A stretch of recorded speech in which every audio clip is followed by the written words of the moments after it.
welcome to another episode of Advice from a Hotel Manager.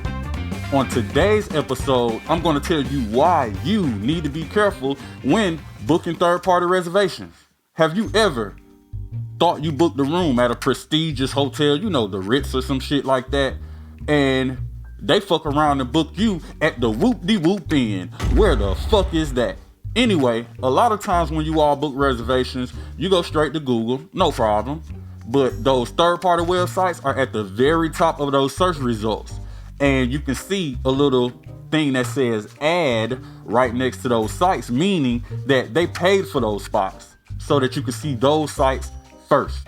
Now, a third-party website is just a middleman. You make the reservation through them, then they go make the reservation with the hotel, and then they send you an email confirmation to let you know that your reservation has been made. Now, those third-party websites do have some advantages. One of those advantages are you can not only just make the reservation, but in a lot of cases, you can also pay for the reservation and get that out of the way.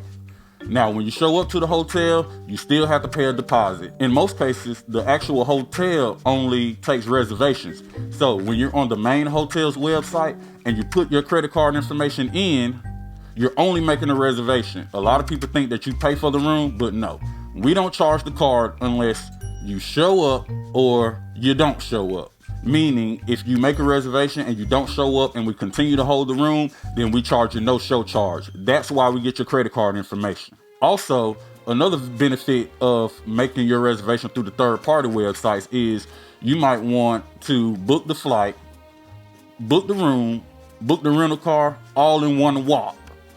On some of those third-party websites, you can do exactly that, and that is very convenient. Now, some of the disadvantages of booking through some of those third-party websites are you may make a non-cancelable reservation, especially if there's some type of promotion, some discount, something like that.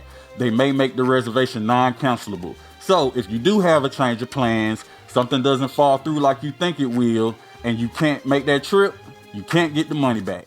Another disadvantage is making changes. You want one small change. They give you the number to the hotel property instead of the number to their customer service. That's some bullshit. Some hotels will tell you, oh, you know, we don't make changes to third-party reservations. Some will, some won't.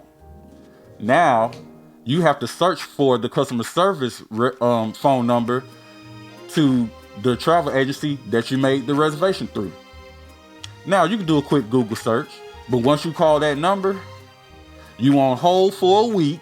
Then somebody get on the phone you can't understand. Now you mad as hell, upset, stressed out. You know what I'm saying? You done raised your blood pressure and shit dealing with these people. Another thing that's very important that a lot of people don't think about. When you make a last minute reservation through some of these third parties, pay attention to the time. If it is after 12 midnight, a lot of these third party reservations will make your reservation for the check-in time for the next hotel stay day. Hotel stay days are from 4 p.m. or whatever check-in time is until 12 noon or 11 a.m. You know, that's just how it goes. But a lot of the third-party websites don't acknowledge that. So if you make a reservation through a third-party website and you want to check in that night and it's after 12 midnight, when you pull up, your reservation is not going to show up in the system for that night. It's going to show up in the system for the next day. Another thing you have to be careful of is fraud and unnecessary charges dealing with some of these third-party sites. Now, you have the reputable ones that you've all heard of before. You see the commercials on TV. But then you got some that look like they're legit, but they're actually not legit. They're just fishing for your information. They'll take your credit card information. And now they done bought a whole bunch of shit. You got all these charges. You don't know where the fuck they came from. I had someone check in at my hotel and they asked me, was there any other fees or charges? And I'm like, what are you talking about? You pay for the room. We hold the deposit. When you check out, we give you the deposit back. Super simple. But he told me he was charged a service fee of like $15. And I'm like, why? They basically just charged you to make a reservation, which is something that you could have done for free. But everything is not all doom and gloom. Here are some ways you can better use or not use third-party booking websites. The first thing you can do is use the third-party website when you absolutely need to pay. You may have a relative or a friend that's coming into town. You want to do them a favor of paying for the room, and you can definitely do that through third-party websites. That way, you don't have to show up at the hotel with your ID and your credit card, and that guest can just check into the room using their ID and their information. Also, use the third-party website when you want to take advantage of what I was talking about earlier, when you can book the flight, the room, the car, your food, you know what I'm saying? You want groceries, all of that stuff, straight through the travel agency.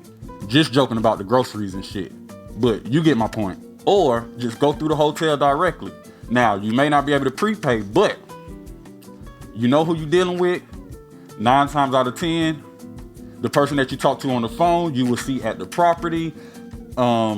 It's more of a personal relationship. If you need to make any changes, they can make them directly. It's just more simple. So that's all the advice that I have for you today. Please like and subscribe down below. I